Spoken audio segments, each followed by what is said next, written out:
শিক্ষককে পিটিয়ে হত্যার জেরে খাগড়াছড়িতে পাহাড়ি বাঙালিদের মধ্যে উত্তেজনার পর পরিস্থিতি এখন কিছুটা স্বাভাবিক। তবে স্থানীয়দের মধ্যে এখনও আতঙ্ক রয়েছে। হাটবাজারে মানুষের উপস্থিতি কিছুটা কম। পানখাইয়াপাড়া সড়কের অধিকাংশ দোকানপাট বন্ধ রয়েছে। ক্রেতার সংখ্যা কম হওয়ায় অলস সময় কাটাচ্ছেন ব্যবসায়ীরা।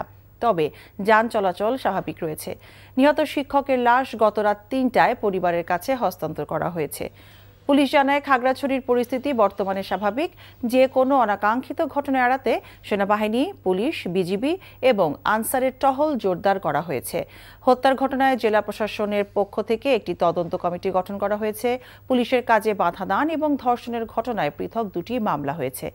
পুলিশের ওপর হামলার ঘটনায় অজ্ঞাত 400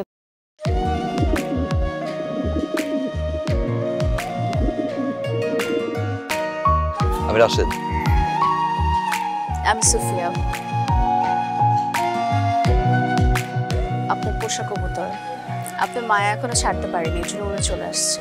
মায়া হচ্ছে ম্যাজিকের মতো, একবার মায়া বললে সহজে ভোলা যায় না। তুমি কি পাগল? আমি পাগল তো। সুফিয়া,